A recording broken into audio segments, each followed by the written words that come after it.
Sometimes the past should stay buried, Miss Wade. That's what Grant Holloway told her right before the fire on Main Street. But Eleanor Wade didn't run. She stood before the ashes of her grandfather's old store, clutching the truth everyone in Ashton wanted forgotten. They said she was chasing ghosts. They were wrong. Because what she found beneath the floorboards wasn't just history, it was proof that kindness once saved lives, and still could. Before we dive in, let me know, what time are you listening to this and where are you? Drop a comment below. We'd love to hear from you. Eleanor Wade moved through her small apartment in the same rhythm as every weekday. She checked Noah's lunchbox and brushed a crumb off the table. The boy hummed while tying his sneakers, his voice bright against the dull sound of the radio. Eleanor didn't say much. Mornings were about getting through, not talking. They walked to the car. They drove in silence until Noah asked almost casually, "Mom, does Grandpa's store still exist?" Her hand paused on the steering wheel. The wipers swept once, twice before she answered. "Only on paper, sweetheart." He nodded, staring out as houses slid by. Ellie Wade. Lucinda Price leaned from her green Buick, a smile half hidden by the frame. "They're taking down the old sign at your family's store this week." "Shame, really?" Eleanor nodded. "I didn't know." Lucinda drove off. The smell of wet asphalt lingered. Eleanor finished half her sandwich before the lunch bell sent her back in. With Noah in the back seat, she turned down Main Street without thinking. The car slowed beside the old storefront Wade's General Store. Paint peeled in strips, the letters nearly gone. She pulled over, blinkers ticking like a clock that refused to stop. A week later, a white envelope arrived from the Ashton Council. She hadn't meant to go yet. After her shift, Eleanor climbed the worn steps of the municipal building, brushing rain from her sleeves. The hall carried the faint scent of paper and polish. Rows of chairs faced a long table of officials, a zoning map crowded with pins behind them. Ceiling fans turned slowly above the murmur of neighbors who'd come for coffee, gossip, or distraction. Eleanor sat near the back. No one greeted her. The mayor moved through routine business streetlights, garbage teenagers by the library. She half listened, tracing the lines of the floor with her shoe. Then a councilwoman mentioned the revitalization plan from Holloway Development. Words like progress and revive Main Street passed smoothly from mouth to mouth. A projector clicked on. Blueprints filled the wall, apartments, parking lots, new sidewalks, each bright rectangle swallowing an old name that once belonged to someone's memory. And then she heard it. "The Wade property," said a man at the front. "Parcel 27, south end of Main." A brief pause followed. Some turned in their seats. A few glanced her way. Polite, curious, nothing cruel, but enough to make her stomach tighten. "I'd have sold it long ago," someone near the aisle murmured. Another voice agreed softly. "That land's just sitting there." Eleanor looked down at her folded hands. The edge of her thumbnail caught against a hangnail. Grant Holloway stood next, adjusting his tie. He didn't need a microphone. His voice carried confident and calm, the way people sound when they are used to being listened to. "Our goal," he began, "is to bring Ashton into the next generation. New housing, new jobs, a safer downtown. But first we have to clear out the sites that no longer serve a purpose. The Wade lot, though once useful, has been vacant for years. It's time that space had meaning again." He smiled as if generosity lived in his mouth. The phrase "no longer serves a purpose" hit her like a quiet slap. Beneath the table, her hand curled tight, knuckles white. A councilman leaned toward his microphone, chuckling. "That family kept that store 100 years and never made much of it." No one laughed, but no one objected. The stillness pressed heavy as the damp air against the walls. When the mayor called a recess, Eleanor stayed put, eyes on the agenda sheet. Grant's shoes tapped closer. "Miss Wade," he began, polite as ever, "I wanted to extend our offer personally." "What kind of offer?" He handed her a thin folder. "We'll pay above market value. No lawyers, no fuss. That property's a burden. Let us take care of it." She swallowed hard. "That store was my grandfather's." "I know," he replied. "But sometimes the past has to rest so the future can stand straight." He turned away before she could answer. When the meeting ended, chairs scraped, papers rustled. No one stopped her on the way out. A wet flyer clung to her car. "Trade land for your future." She peeled it off and tossed it onto the seat. At the bank, fluorescent lights buzzed overhead. The teller typed, then looked up softly. "Your balance is $268.43. At the next counter, a man said, "They're clearing Main Street next week.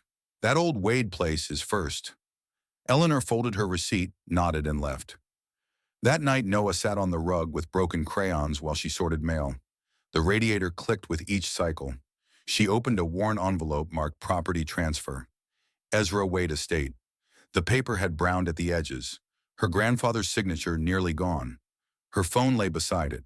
She scrolled through old photos, the cracked glass door, her grandfather on the steps. A note from the lawyer flashed in her mind. Personal items remain on the premises. Remove before demolition. Noah rubbed his eyes. "Can I go with you tomorrow?" "Not this time," she said. "It'll be quick." He nodded and padded off to bed. When the apartment quieted, she reached for Grant's folder. The paper smelled faintly of cologne. She folded it once, slid it into her bag, and left it there. A bus rumbled past. Midnight crept over the clock face. Tomorrow she'd drive to Main Street. The key stuck halfway, then gave with a dry snap. Eleanor leaned in until the door scraped past the warped frame. The room met her with the stillness of a place, long untouched wood, swollen with years, the faint tang of dust and old timber. She paused at the threshold, letting her eyes adjust. Fog pressed low over Ashton, softening the edges of the world, as if the town itself were holding its breath. Shelves sagged from years of stillness. The dust lay thick but undisturbed, covering rows of glass jars, a rusted scale, empty candy tins, stacked like memories no one asked to keep. She walked slowly, hands brushing past the ends of shelves, glancing at handwritten signs taped long ago and never removed. Soap. 25-cent one read curling at the corners. Behind the counter, she found the cash register intact, though it leaned sideways like it had finally grown tired. Beside it sat an old Folgers can filled with screws and faded pennies.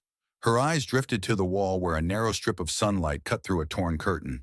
She reached up, gave the fabric a tug. The material disintegrated between her fingers. A soft drizzle of lint floated down as the outside light filtered in, pale and hesitant. It didn't brighten the room, not really, but it made the quiet feel warmer. On the back shelf behind the register, she noticed a photograph lying flat, half-covered by a yellowed flyer. She picked it up gently. In the picture, her grandfather stood with a tall black woman in a checkered dress.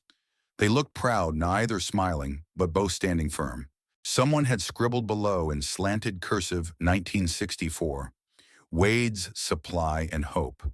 The last word lingered. Hope, not part of the original name. Someone had added it later. Maybe her grandfather, maybe the woman, maybe both. The door creaked again. No need to turn. "You're still clinging to this place," Caleb's voice cut through the quiet, sharp but dulled by years. "Just wanted to see what's left." Bootsteps dampened the floor. "You already know what's left. A pile of moldy shelves and a title nobody wants." Eleanor glanced up. Pity and impatience flickered across his face. "That land could clear your debts," he went on. "Get you out of that apartment. Start over." The drawer beneath the counter resisted, then slid open with a groan.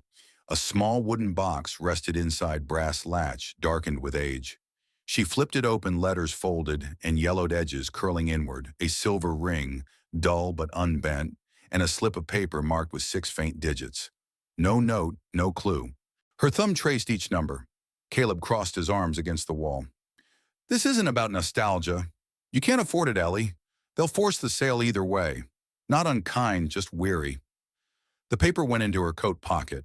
He lingered a moment, muttered something low, then left without slamming the door. Silence breathed back into the room. The photograph still sat on the shelf, hope smaller now, but not erased. Dust clung to every surface, the smell of cardboard and old wood, soft but alive. Time hadn't destroyed the place, it had only settled on it. Kneeling, she checked beneath the desk marbles, a cracked ruler, nothing more. Still, something in the air felt unfinished, like a thought that hadn't yet formed words. Her grandfather hadn't left money or even a working light. Yet the store had meant enough for someone to add that single word beside its name. She stood there a while, letting thoughts settle like dust returning home. The phone buzzed faintly, still early. Noah would sleep another hour. Enough time. Lucinda Price still carried her old posture, though her movements had slowed. In the back of Ashton Public Library, she sat at a round table, sorting donated books into tidy stacks. Eleanor waited until the last school kids drifted out before crossing over the wooden box wrapped in a dish towel pressed against her chest. "I was hoping you might recognize something," she said, setting it down. Lucinda adjusted her glasses, then unfolded the towel. Her hands hovered above the letters for a second, as if she were bracing herself. When her fingertips touched the paper, her expression shifted. "This handwriting," she whispered. "This is my father's." Eleanor didn't speak. He used to write careful like this, even when he was tired. These are from the store, aren't they?" "I found them in a drawer," Eleanor said. "There's more, an old map, a ring, and a list of numbers I don't understand yet." Lucinda picked up one envelope, turned it over slowly. "My father worked with Ezra Wade," she said quietly. "Your grandfather. They helped families move north, away from trouble down in Mississippi and Alabama. Quiet work, dangerous too." Eleanor sat down across from her. "That store," Lucinda continued, "was a stop. Not officially, not on paper. But folks knew it was safe. Wade's wasn't just a business, it was a door that opened when everything else was locked." Lucinda rose and crossed to a file cabinet. After a short search, she returned with a large folder, its corners yellowed. A hand-drawn map filled the first page, roads traced in pencil arrows stretching west and north, small red dots scattered like breadcrumbs. One was circled directly over the Wade property. "They used these because official records couldn't be trusted," Lucinda said, tapping the mark.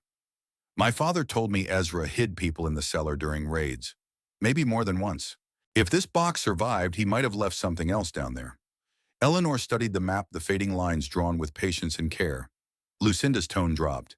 "Be careful who you talk to, especially the Holloway crowd. They want that land for a reason, and I doubt it's condos." A pause. "What reason? They've silenced people before. The man who kept copies of these maps, his house burned 3 years ago. No inquiry, no answers." Eleanor folded the map and slipped it into her coat. The weight of it pressed like realization, not fear, and understanding that the ground beneath her had always been deeper than she'd known. Lucinda didn't add more. She gathered the rest of the letters, handed them over. "Your grandfather wasn't loud," she said softly, "but he did what was right even when it cost him." At the front desk, Eleanor borrowed a manila envelope, slipped the map and letters in, and left with a quiet nod. The librarian didn't look up. By the time she reached the diner, the street was quiet. She ordered coffee and a grilled cheese, slid into a booth by the window, and opened one of the letters. The paper felt thin, worn soft by years. "If you're reading this, it means you came back. Don't let the noise scare you. The truth doesn't hurt anyone, it just forces them to reckon with who they are. Signed simply, Ezra Wade." Folding the letter, she sipped the coffee, then reached for another envelope. The receptionist waved her through without glancing up. Eleanor followed the corridor past a row of closed doors until the carpet shifted texture beneath her shoes. The glass panel read, "Holloway Development, Conference Room B Grant." Holloway stood as she entered, charm rehearsed, one hand on his tablet, the other gesturing toward the seat across from him. "I appreciate you making the time," he said, his tone smooth, like he'd already won something. She sat without comment. The chair creaked. Grant leaned forward. "There's been concern," he began, "about misinformation around town about the Wade property. People are emotional, understandably, but emotions cloud judgment." Eleanor crossed her arms. "What you call emotion is memory, history." He smiled thinly. "We're not erasing anything, but holding on to certain parts of the past divides communities. That's not what Ashton needs. You're building over something you don't understand," she said. "Or maybe you do. Maybe that's why you want it gone. We're building affordable housing, a school annex, job training, things this town's needed for years." Her tone stayed even. "And you want people to forget who passed through that store, who escaped through it." Grant tilted his head. "Stories can inspire, but they can also distort. The more people dig, the more they remember differently. That kind of talk brings trouble." "Funny," she said, "how memory scares you more than facts." His patience cracked. "I'm trying to help you. I know about the bills, the lien your landlords notice. You can end this now. Sign and it's over. Don't, and..." He left the rest hanging. Eleanor stood steady. Don't talk about my son. You want the land, say it plain. But don't dress greed as kindness. He didn't stop her leaving. She took the stairs. Rain had cooled the street. Clouds pressed low sidewalks slick. At home, the mailbox was empty, but an envelope waited under the door. No name, no stamp. Two photographs, her and Noah leaving the library, Lucinda's hand on her shoulder. Beneath them, block letters read, "Don't do something you'll regret." She stood for a while, then slid the envelope into an old phone book. Later, Caleb called. They raised their offer, he said, pacing. Ellie, you're standing in front of a train thinking it'll stop because of a story. That's not how things work. They want it too much. It's prime land, near the highway. You think this is about Grandpa's store? She didn't argue. He went on. If you don't sign, they'll take it anyway. You'll lose everything. That's what they do. She hung up, not in anger, just weary. Noah slept on the couch, one sock missing his giraffe, tucked under his arm. She pulled the blanket higher, brushed his hair back. At the table, she spread the map. Old paper smelled faintly of lemon oil. The 6 digits from the wooden box were scrawled on a receipt. She unfolded the map fully and smoothed it flat. In the bottom corner, a faint symbol caught her eye, 6 digits beside it, the same as before. The mark sat near the back ramp of the store, the spot Grant had listed as Phase 1, clearing zone. The wind picked up as Eleanor parked behind the store. She sat for a moment. On the seat beside her lay a flashlight, the folded map, and the hand shovel borrowed from Mrs. Kearns. Zipping her jacket, Eleanor crossed the gravel lot to the cracked brick wall. The coordinates matched the corner near the drainage pipe. Weeds clung to the mortar. She knelt and dug. The soil was hard-laced with glass and nails. Her hands burned, but she kept going until the shovel struck metal, a dull clang hollow underneath. Brushing the dirt aside, she found a rusted circular lid. It took both arms and 2 hard pulls before it gave. Hinges groaned. Below, a set of wooden steps dropped into dark. The flashlight caught drifting dust and the faint scent of rot. Each step creaked but held. The space was small concrete walls lined with shelves and crates. Nothing mysterious, nothing staged, just stillness that had waited too long. She pried one crate open. Stacks of photographs and bundles of letters lay within, tied with twine. The paper felt soft corners curling inward. The first note read, "We made it through Alabama. My sister's fever broke. Bless you, Ezra. Keep that door open." Another, "You didn't have to help us, but you did. I'll never forget." Letters of thanks. Names she didn't know but suddenly felt responsible for. Faces of families, men, children wrapped in thin coats, dates scribbled beside them. She crouched there longer than she meant to, tears falling before she noticed.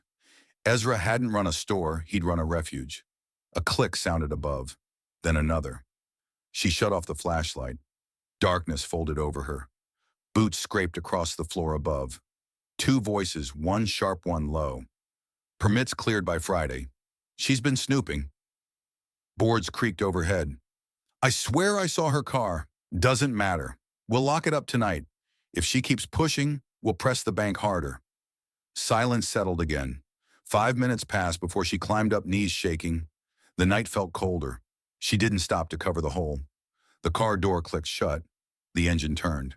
At the first light, her hand still trembled.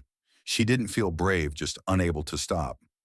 Near home, a group of teens crossed the street, laughing over takeout. One laugh startled her. She caught herself smiling. The papers beside her rustled as she turned the wheel. In the alley behind her building, she parked and stayed there, headlights off. The phone buzzed once and went quiet. The apartment was dim, the nightlight flickering down the hall. She set the bundle on the table, peeled off her gloves, and washed her hands without turning on the main light. From the bedroom, Noah murmured something in his sleep. Leaning against the counter, she stared at the dirt-streaked letters. There wasn't a plan, just the weight of what she'd uncovered and the quiet knowing that someone didn't want it seen again. Lucinda's hands moved over the papers, slow and deliberate. She sat beneath the maple tree shoulders, slightly curved, breath uneven. Eleanor watched from the bench across the path. When Lucinda finally looked up, her eyes were wet. These were people, she murmured. And they've been buried there all this time. Eleanor nodded. Names, letters, sometimes just initials. They trusted my grandfather. They left pieces of themselves behind. Lucinda picked a photograph, a young woman holding a child, both staring straight into the lens. I think I taught her niece. Nashville, maybe the 70s. The hum of a lawnmower drifted over the fence. Eleanor placed another envelope in Lucinda's lap. I want them protected. I've copied everything digital and hard. One set's already on its way out of town. Lucinda nodded. Good. If Holloway hears about this, you'll have more than paper to worry about. Those men erase what they can't own. Eleanor didn't say she already felt it, the quiet weight of being watched since Grant had said her grandfather's name like a blemish.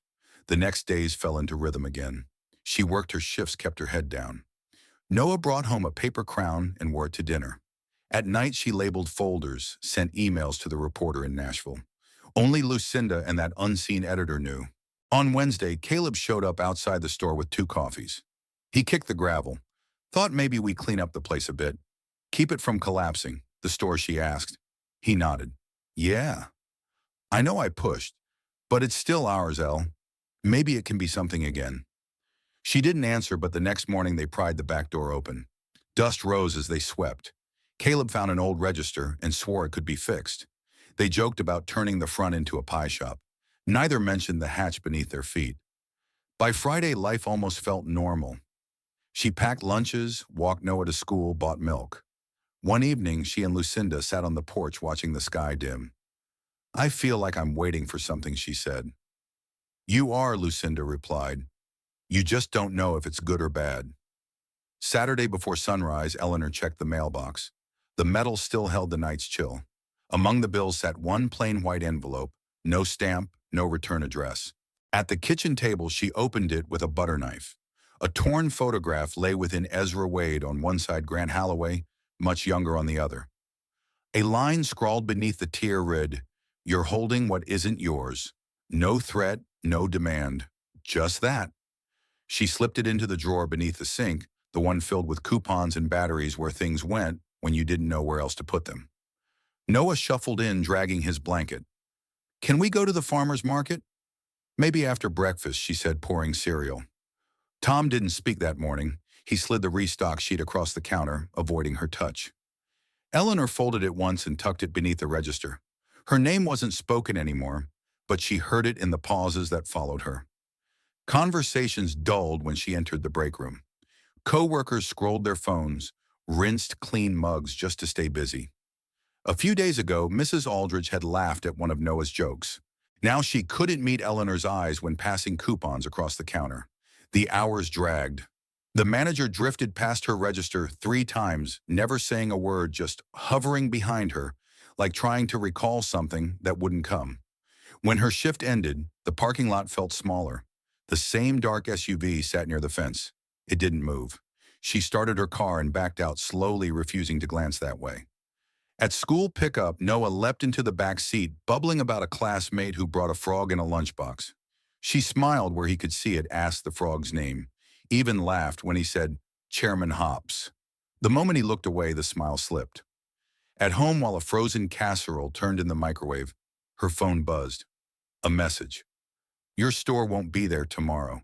She watched the words until the timer beeped, then flipped the phone face down and walked off. Dinner passed in near silence. Noah poked at his food, asked if she was tired. She said yes.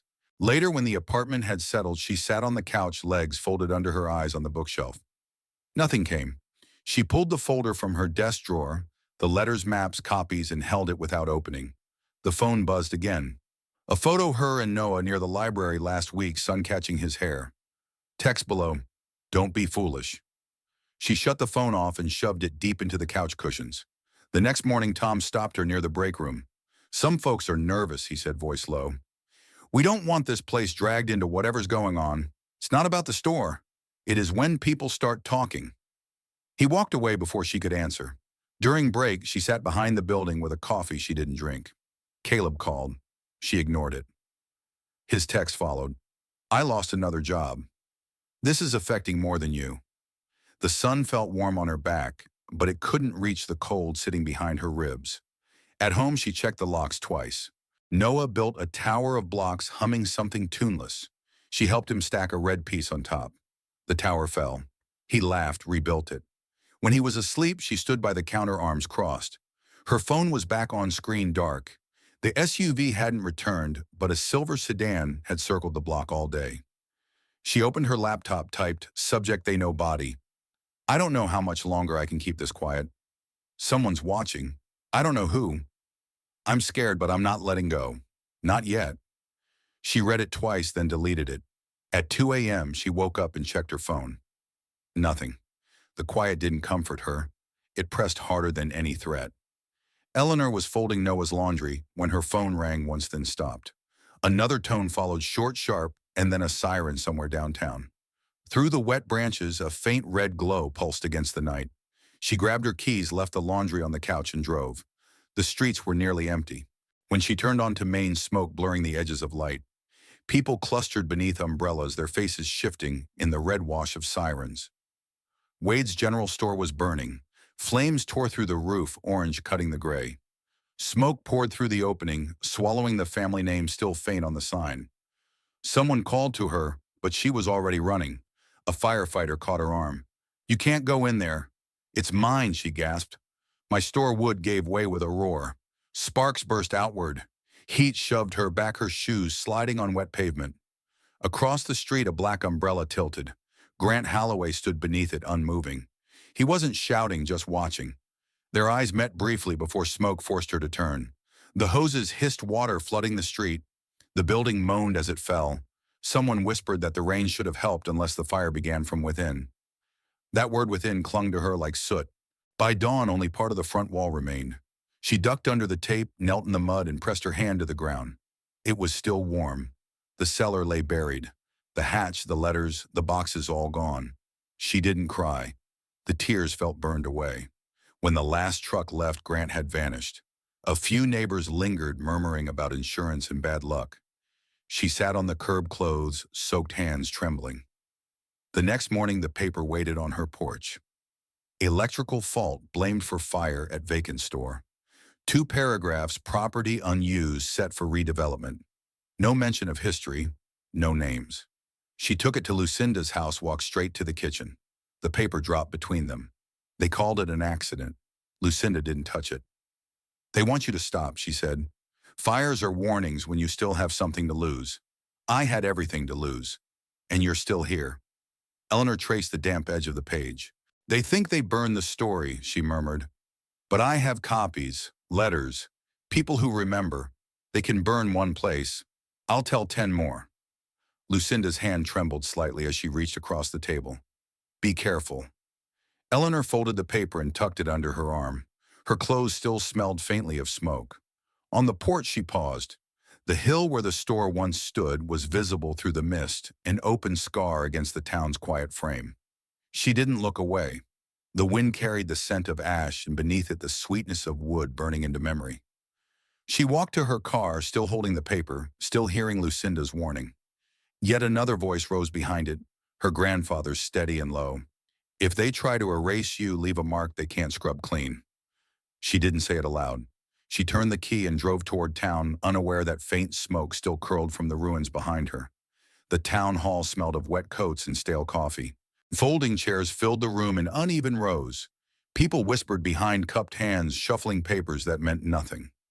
Under Ashton's framed seal, Eleanor stood clutching a stack of folders to her chest. She hadn't planned to speak, but after the fire and the word vacant printed beside her family's name, something in her refused to stay still. When her name was called, a low murmur rippled through the room. She walked to the lectern, set the papers down, and took a breath that barely reached her lungs. "My name is Eleanor Wade," she began. "My grandfather's store burned 2 nights ago. But before it was a store, before it was anything else, it was a place where people found safety. These are letters and records from that time." She spread out the photos on the table, a row of black and white faces, handwritten notes, a few signatures faded by time. The sound in the room shifted. Chairs creaked. Someone coughed. An older man near the middle stood up, voice loud enough to fill the quiet. "How do we know these are real? Anybody can print an old picture and call it history." Eleanor met his gaze. "You can read the names yourself. Some of them still live in this county. You can ask them." He crossed his arms. "You think dragging this up will help, Ashton? You're trying to divide the town." A low murmur rippled through the room, some agreement, some unease. Grant Holloway leaned back at the council table, fingers steepled, his calm expression, the kind people wear when they already know how things will end. From the back row, Lucinda rose. "She's telling the truth," she said, voice trembling but firm. "I was there. Wade's store was part of what they called the Freedom Route. Her grandfather hid people who would have been killed." The crowd stirred curiosity from a few, irritation from others. A man muttered, a woman laughed softly. Lucinda's hands shook, but she didn't sit. "You talk about progress," she said, "but a town without memory doesn't move forward. It repeats itself." Grant finally spoke. "No one opposes remembering Mrs. Price. We simply must balance the past with the needs of the present." Eleanor heard the practiced weight in his words, reasonable in tone, hollow in meaning. She gathered the photographs into a stack. "You mean balance the truth with convenience?" He didn't answer. The meeting broke apart soon after. A few polite claps, then the scrape of chairs, footsteps fading. The courthouse lights blurred across the wet street colors, rippling as she moved.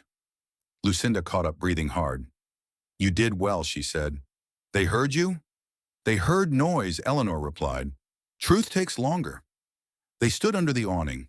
The fenced lot across the road shimmered with standing water, reflecting the lamplight like a mirror that showed nothing back. When the others were gone, Eleanor sat on the bottom step. Cold crept through her jeans, but she stayed. Somewhere a car door slammed. Her grandfather's words came to her, his uneven script. "Fear is what they use when they run out of arguments." Lucinda touched her shoulder. "Go home." Eleanor nodded but didn't move. She watched the council members file out, umbrellas rising like shields. Grant was last, pausing only a second before slipping into a black sedan. When she finally rose, her fingers were numb. The folder stayed tucked under her arm. Behind her, the step held a faint, wet outline, where she'd been sitting, proof she hadn't walked away.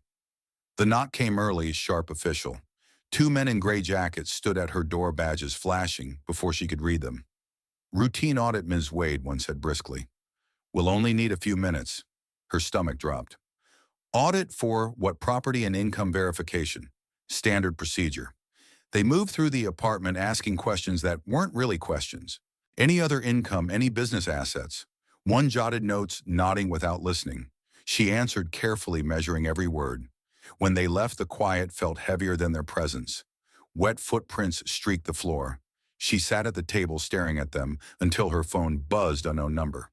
Then another. She turned the phone off, then on again. Her banking app blinked, account temporarily suspended. "Please contact your branch."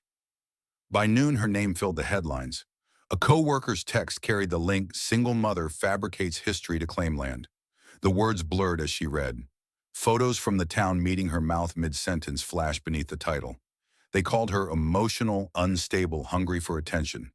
Each paragraph dripped accusation, forged documents, greed, delusion. No proof, none needed. The comments were worse, strangers questioning her sanity, her parenting, urging her to leave town. Pity mixed with mockery until it all felt the same. When Caleb called, his voice rasped. "I went to see Grant. Guards everywhere. He wouldn't meet me. You shouldn't have gone. What was I supposed to do? Watch them tear you apart. Watch them ruin us. We'll get through it." "No," he snapped. "You won't. They can hurt you, El. They can hurt Noah." She wanted to answer, but the words snagged in her throat. The call ended. All afternoon, she sat motionless. Noah built a fort of blankets, his laughter quick and bright against the stillness. She tried to smile. Her hands kept shaking. By evening, Noah's laughter turned to a weak cough. His forehead burned under her palm. She gave him water medicine, wrapped him tighter. When his breathing hitched, she grabbed her keys and drove. The hospital waiting room buzzed with quiet chatter and flickering television light. Eleanor filled out the forms, handwriting unsteady, and sat beside Noah's small, curled body. A nurse checked his pulse and offered a soft reassurance. "Just a virus. He'll be fine." The words hovered above her, too light to hold. To keep busy, she pulled a letter from her coat, the one her grandfather had written decades ago. The paper had thinned with age. She'd read it before, yet her eyes stopped on the last line. "Kindness is not inherited, it is chosen." She let the sentence settle, her breath uneven but steadying. Beyond the glass, Nashville glowed through the drizzle. Noah slept beside her, color returning slowly to his cheeks. The hallway noise dimmed until all she heard was his breathing, small rhythmic reel. Her world had collapsed to this frozen accounts, her name smeared across screens, but here, a moment of stillness.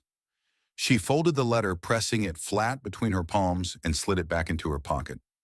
Looking at her son, she felt the decision root itself, quiet and irreversible. She would not choose fear. When the nurse returned, Eleanor thanked her. The woman smiled and told her to rest, but she knew she wouldn't sleep. The clock read 3:42. Somewhere, someone cried out. She reached for Noah's hand and held it thumb, brushing over his knuckles, grounding herself in the only truth left untouched. What remained of the store barely held shape, a wall fragment, a strip of concrete where the doorway once stood, gray bricks scattered through the lot. Eleanor stood beside Caleb, boots sinking in the damp ash. Neither spoke. He raised a shovel, scraping through the wreckage. Each stroke sounded different, hollow then dull. Eleanor crouched, sorting pieces of wood and metal setting, aside what might be saved, a bent hinge part of the register, the edge of a melted sign. "Feels wrong," Caleb said finally, "like digging through a grave." She nodded. "Maybe it is." They worked in silence, movements slow and deliberate. The morning light was pale, struggling through the clouds. Somewhere a truck passed, then faded. The rest of the town held its breath. After nearly an hour, Caleb's shovel hit something hard. The sound was clean, different from stone. He crouched, brushing ash away until a small metal box appeared, square, rusted at the corners, but whole. "Ellie," he called. She knelt beside him. Together they pried the latch until it gave. Inside, wrapped in brittle cloth, lay a reel of magnetic tape. The spool caught what little light there was. "A recording," she murmured. Caleb turned the box over. A folded paper rested beneath the reel, her grandfather's handwriting, faint but certain, freedom root. That evening they borrowed Lucinda's old tape player. It clicked once, then hummed. Static filled the room before a voice emerged, rough measured. "This is Ezra Wade. If anyone hears this, it means the store is gone, or I am." The freedom route wasn't built from maps or names. It was built by people who helped when it cost them something. Eleanor's breath stalled. Caleb sat on the floor, elbows on his knees. "If kindness survives," Ezra went on, "it will not be because it was inherited, but because someone refused to let fear win. If you're listening, don't bury what was good here. Someone will need it again." The tape clicked off. Caleb stared at the box. "Now I understand why you didn't stop." "He didn't want it lost," Eleanor said. "He wanted it found at the right time. Then this is it." They wrapped the reel again and closed the lid. Clouds began to lift. From another street came the faint rhythm of construction machines rebuilding what the fire had taken. Eleanor carried the box to her car and set it gently on the passenger seat. Caleb lingered by the wall that still held traces of the old sign. Dust clung to his sleeve as he turned back. "Where will you take it?" "The radio station," she said. "They can digitize it. Let people hear." "I'll follow you." "You don't have to. I know." When she started the car, Noah's drawing, the one of the moondogs, slipped from the dashboard. She tucked it beside the box and drove toward the station. At the intersection, the light turned yellow. She slowed but kept moving. Through the windshield, the low brick building waited at the end of the street. Behind her, Caleb's truck followed, headlights dim in the haze. Neither waved. The quiet between them felt final and beginning at once. Eleanor reached across the seat, touched the box, and whispered, "You're home." Then she drove on. The radio station sat at the edge of town, a squat brick building that had once been a grocery store. Eleanor carried the metal box through the front door, its latch polished smooth again. The technician behind the desk sleeves rolled up met her with a curious glance. "I got your message," he said. "You said it's a recording," she nodded. "From the old Wade's store." My grandfather's voice. He took the reel gingerly, as if it might crumble, then led her down a narrow hallway, lined with posters of past broadcasts, local news farm reports, church choirs. The recording room smelled faintly of dust and coffee. He threaded the tape onto a player and pressed a button. The first sound was static. Then Ezra Wade's voice warned, steady, alive. "If anyone hears this," it said, "remember that decency isn't born from wealth or blood. It's born from choice, and every generation must choose it again." The technician listened through the full 3 minutes without moving. When the tape clicked off, he exhaled. "We'll air it tonight," he said. 7 o'clock. People need to hear this. Eleanor thanked him quietly and stepped back into the pale afternoon, the town holding its breath. That evening she sat at the kitchen table, Noah's small radio wedged between a jar of crayons and a cereal box. The smell of toast lingered. The station's theme faded, and the host introduced a recently uncovered local recording. Then Ezra's words filled the room again. In this town there were nights we kept candles burning, not for light, but for direction. Eleanor closed her eyes. Across town, Lucinda sat on her porch, a handkerchief pressed to her lips. Tears traced her cheeks. "You did it, Ezra," she whispered. Caleb stood on his porch. The radio balanced on the rail volume, turned high enough for the neighbors. The sound drifted through the humid air, mingling with cicadas and traffic hum. An hour away under chandeliers, Grant Holloway shook hands and smiled until a waiter approached with a phone. Grant frowned but answered. Through the receiver came Ezra's voice, soft, unmistakable. "Don't let goodness die, not here." He froze. The ballroom dimmed around him. Someone asked, "Is that your father?" He didn't respond. By morning, the recording had spread. Nashville papers ran the headline, "Historic Tape Reveals Underground Network in Ashton." Reporters came with microphones. Historians confirmed the voice that dates the story. One said it changes how we see this part of Tennessee. From her porch, Eleanor watched cars pull up one by one, strangers, old neighbors, no questions asked. They left flowers on her steps, wild blooms, daisies, garden roses wrapped in paper towels. Lucinda arrived with a loaf of bread. "They'll call you a troublemaker this week and a hero next," she said. "Don't believe either." "I don't," Eleanor replied. Later, Caleb came by, dust still on his jeans. "The library wants copies of the letters," he said. "They're making an exhibit." He'd like that. Yeah, he would. They stood quietly as a breeze stirred the flowers. Down the street, the broadcast replayed. Callers shared memories of the store of the family, of what they'd nearly forgotten. Ezra's voice rose again. "The truth doesn't disappear. It waits." Eleanor looked toward the blue hills. Strange, she thought, to lose everything and still gain what can't be taken. The phone rang. Another reporter, another request. She ignored it. A petal had fallen on her grandfather's open letter. She turned it gently between her fingers, then set it back on the page. Outside, the last line echoed through the fading light. "If you hear this, keep the candle burning." She sat still, the quiet settling around her like something earned. Then she reached over and turned the radio off. "I got your message," he said. "You said it's a recording." She nodded. "From the old Wade store." My grandfather's voice. He handled the reel carefully, as if it might crumble, and led her down a narrow hall lined with old broadcast posters. The recording room smelled faintly of dust and coffee. He threaded the tape press play. Static, then Ezra Wade's voice, aged, steady, alive. "If anyone hears this," it said, "remember, decency isn't born from wealth or blood. It's born from choice. And every generation must choose it again." The technician listened through to the end, then leaned back. "We'll air it tonight," he said. 7 o'clock. People should hear this." Eleanor thanked him and stepped into the soft afternoon. The town felt hushed, as if holding its breath. That evening, she sat at the kitchen table, Noah's radio between a jar of crayons and a cereal box. The scent of toast lingered. The host's voice came first, then her grandfather's.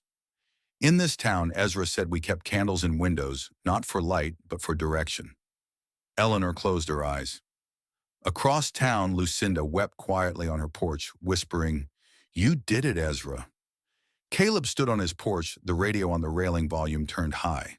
The voice carried through the neighborhood, mingling with cicadas and faraway traffic. In a ballroom an hour away, Grant Holloway was shaking hands when a waiter handed him a phone. He frowned, lifted it to his ear. Ezra's voice spoke again, soft, unmistakable. "Don't let goodness die, not here." Grant froze. Conversation around him dimmed. Someone asked, "Is that your father?" He didn't answer. By morning, the broadcast had spread. Historic recording unveils. Underground network in Ashton, the headlines read. Reporters arrived with cameras. Historians confirmed every detail. "It changes how we see this place," one said. From her porch, Eleanor watched cars pull up, neighbors, strangers, no questions asked. They left flowers, wild blooms, daisies, roses, wrapped in paper towels. Lucinda came with a loaf of bread. "They'll call you a troublemaker this week and a hero next," she said. "Don't believe either." "I don't." Later, Caleb arrived, dust on his jeans. The library wants to display the letters, he said. He'd like that. Yeah, he would. They stood quietly. Down the street, the radio replayed the tape. Callers shared memories of the store and the people it once sheltered. Ezra's voice rose again. The truth doesn't disappear. It waits. Eleanor looked toward the hills softening into blue. To lose everything she thought and still find what can't be taken, that was its own kind of inheritance. The phone rang another reporter. She let it ring. A single petal lay on her grandfather's open letter. She turned it between her fingers, then set it gently back on the page. The last line echoed faintly. If you hear this, keep the candle burning. By the time Eleanor reached the courthouse, the square was already full. News vans lined the curb antennas, jutting like bare trees. Reporters powdered faces against the heat microphones raised. Council members stood in clusters, papers half folded. Grant Holloway waited near the front, posture, sharp smile practiced. Behind him hung a banner, Community Restoration Initiative. The irony wasn't lost on anyone. Eleanor took a seat near Lucinda, who clutched a thin folder of the verified letters. When the meeting began, the mayor spoke first, his words carefully neutral, thanking everyone for their continued dialogue. Cameras clicked softly. Grant adjusted his tie and prepared to deliver the same polished defense he'd given for weeks. But a hand went up near the front one of the state reporters. Mr. Holloway, given the recent confirmation of historical documents and recordings, do you have any comment on your family's involvement? Grant's mouth twitched. He smiled without warmth. Every family has history. Ours is no different.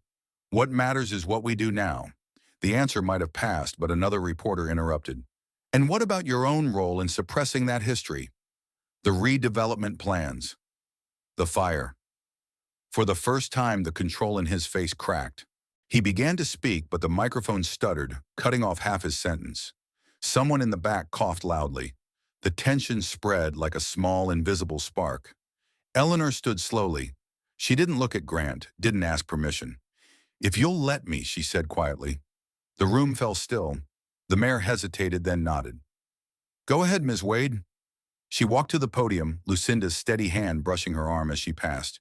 The flash of cameras flickered once, then faded. She laid the folder on the table in front of her and opened it. These, she began, belonged to my grandfather, Ezra Wade. He wasn't a politician. He didn't build buildings or make speeches. He just helped people when others were afraid to. She picked up one of the photos, Ezra standing in front of the store, the woman with the apron beside him. He kept a promise to strangers he didn't know because kindness was the only thing he could offer. No one moved. Even the recorders seemed to quiet themselves. Eleanor faced the projection screen where two photos glowed side by side, the newly uncovered image of Ezra Wade and another from the archives showing Grant's grandfather in uniform. Two men from the same town, the same years. One had opened doors, the other had closed them. The contrast spoke for itself. Lucinda's voice rose softly. That's what Ashton forgot, that ordinary people once did extraordinary things here. Grant's smirk vanished. He leaned toward an aide, muttered something unfinished, then sat rigid, color drained. The aide gathered his papers without meeting his eyes. Eleanor kept her gaze forward. This isn't about land, she said. It's about memory and what we owe to it. Her words settled into the hush that followed. The mayor cleared his throat. Thank you, Ms. Wade. Grant stood abruptly and walked out, ignoring the reporters calling his name. The doors closed behind him, and the quiet he left behind felt heavier than noise. Lucinda took Eleanor's hand. It's done. Not yet, Eleanor answered. There's rebuilding to do, Lucinda's smile trembled. Then we'll start with the sign. The mayor spoke on, but few listened. Reporters packed up pencils, still moving. Light slanted through the high windows, scattering across the polished floor where dust shimmered in slow motion. Eleanor looked down at the papers in her hands. Edges smudged, some fingerprints, hers some older. Lucinda's touch steadied her. When they stepped into the square, sunlight cut through the thinning crowd. A few townspeople lingered, men in work boots, women in sun hats, teenagers holding their phones. No one spoke. One woman nodded, a small gesture that said enough. Lucinda adjusted her scarf. You feel that? Eleanor glanced toward the distant lot where the store had stood. Yes, she said, like the grounds finally exhaling. They walked toward the brightness papers still in hand. No applause, no cheers, only the hum of cicadas rising again, the sound of an ordinary day finding its rhythm. Weeks passed before Ashton settled. The banners were gone. Reporters packed up, gossip faded to low murmurs. Yet the town no longer sounded the same. People lingered longer at the grocery line, asked questions they once avoided. The silence had changed lighter now, uncertain, but alive. Eleanor woke early before Noah stirred. Through the cracked window drifted the scent of dew and clover from the hill behind the apartment. She liked that smell. It reminded her the world kept growing, ready or not. On the kitchen table, paperwork sat in uneven piles, letters from the state archive, interview requests, a note from a teacher asking her to visit a class. She read them without hurry, moving each into a neat stack marked later. Noah sat cross-legged on the floor, crayons scattered around him. "Look, Mom," he said, holding up a drawing. "It's you and Grandpa fixing the store." Two stick figures smiled beneath a yellow roof. She laughed quietly. "You gave me purple shoes. They're your favorite." When he ran off to wash his hands, she studied the drawing again. The uneven lines, the small faith in them. Broken didn't mean gone. She found a thumbtack and pinned the picture above the table. It hung slightly crooked, perfect that way. The day passed quietly, laundry humming, a dog barking somewhere down the block. For once, no calls, no letters stamped urgent. She let the quiet stay. That night after Noah slept, she opened the last metal box. The latch resisted, then gave. Inside lay a single letter paper, thin and soft at the folds. "If you must choose between safety and honesty," it read, "choose honesty. Even when it makes your hands shake." The ink had blurred, but the meaning held. She read it twice, maybe 3 times, then set it beside the candle on the counter. The flame caught, curling the paper inward. Smoke rose in thin spirals and vanished. "I'm all right now," she whispered, unsure if it was to him, herself, or the room. By morning, the sky had turned gray-blue before sun. She gathered a small bouquet, wild asters, bits of fern, one white daisy Noah insisted on adding. He wanted to come, but she told him to rest. The road to the cemetery wound behind the ridge mist, low over the grass. She parked at the gate and walked the rest. Dew soaked her jeans, birds stirred in the trees. Her grandfather's grave waited near the back, marked by a simple stone, the color of rain. She replaced the wilted flowers, straightened the small flag, then stood still. Words felt unnecessary. The breeze moved through the grass, carrying the scent of wet earth and faint sweetness of blooms. When she turned to leave, a calm settled in her chest, something close to joy. The path down the hill looked brighter, not from sunlight, but because she walked it without weight. Halfway to the car, she paused and looked up. The clouds were thinning, pale strips parting to let blue through. She realized she wasn't afraid of what came next. The lot where Wade's general store once stood no longer smelled of smoke or ash. It smelled of wood shavings, wet paint, and the sharp tang of new nails. Across the frame of a rising building stretched a banner, Community Heritage Center, Ashton. The letters fluttered in the breeze, uneven but proud. Eleanor stood beside Caleb near the curb, hands tucked in her jacket. Workers called to one another, hoisting beams and steadying ladders. The rhythm of hammers carried through the square, ordinary human music. "Who'd have thought this place would come back like this?" Caleb said. His face was lined with fatigue, but softer now. "Maybe it never really died," she replied. "Maybe it was just waiting for the right hands." He nodded. "You sound like him. Maybe I finally understand him." Lucinda appeared at the end of the street, walking carefully, a small box in her arms. "Don't think you're finishing without these," she called. The smell of cinnamon and butter reached them before she opened it. She set the box on a table, brushed the dust from her skirt, and pulled out an old album tied with twine. "Found these," she said. "They belong here more than in my attic." Eleanor untied the string. Faces stared back, sepia, soft-edged names written in tidy script. Men, women, children. Some smiling, some not. Beneath one photo, first arrivals through the Route 1964. "They look like they're standing right where we are," Caleb murmured. "They were Lucinda," said, pride catching in her throat. "Your grandfather took that one." It was the day they started over. They lingered, turning pages while the hum of work filled the gaps between words. A young reporter arrived near noon, her camera crew in tow. "Miss Wade," she asked, "can we talk about the reconstruction?" Eleanor nodded. "We're not rebuilding a store," she said simply. "We're keeping a promise. Some stories shouldn't fade." The reporter waited for more, but Eleanor had finished. Lucinda offered the crew cookies and waved them off. "You can tell the world later," she said. "We've got paint drying."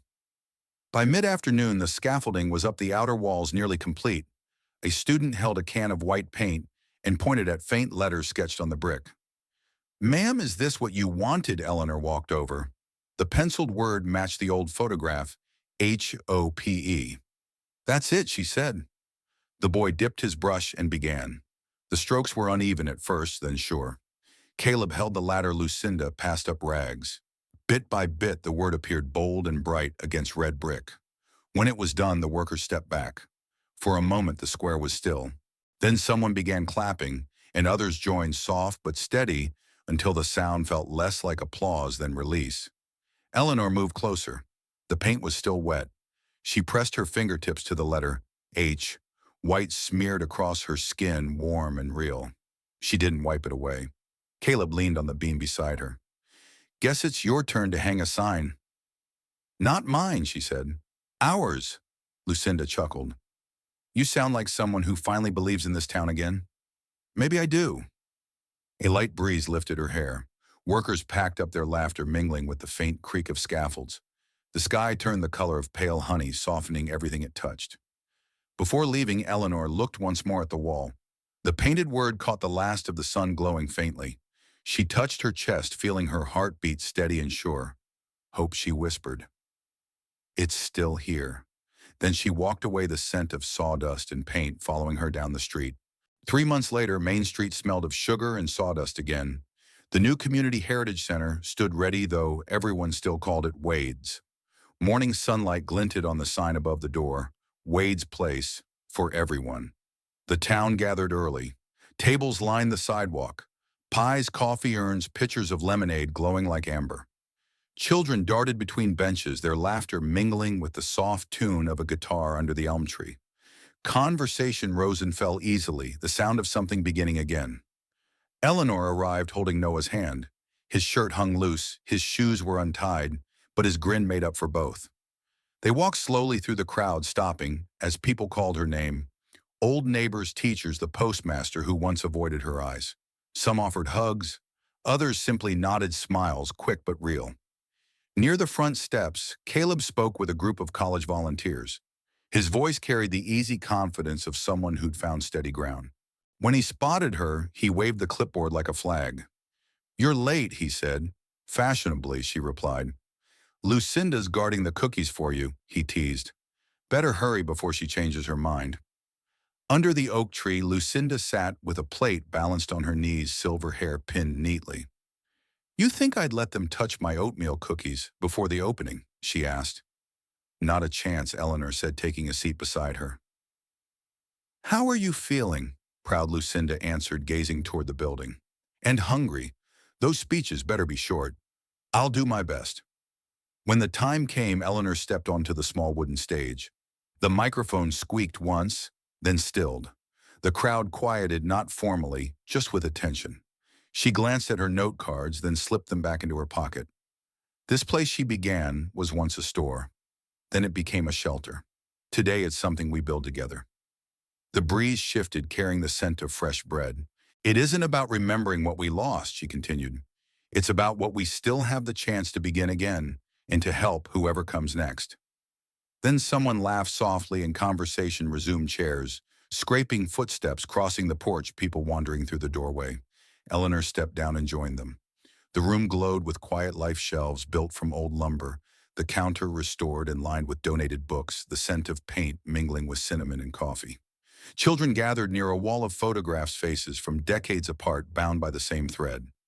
A small girl tugged at Eleanor's sleeve, curls tied with a red ribbon. "Can we tell stories here?" Eleanor crouched beside her. "Of course. That's what this place is for. Everyone's got one worth telling." The girl nodded, grabbed Noah's hand and led him toward the reading corner. They sat cross-legged, whispering like old friends. Across the room, Caleb straightened a crooked frame. Lucinda laughed with a volunteer, pointing out faces she remembered. The sound of a guitar drifted through the open door, low and familiar. Eleanor looked around, her chest steady with quiet warmth.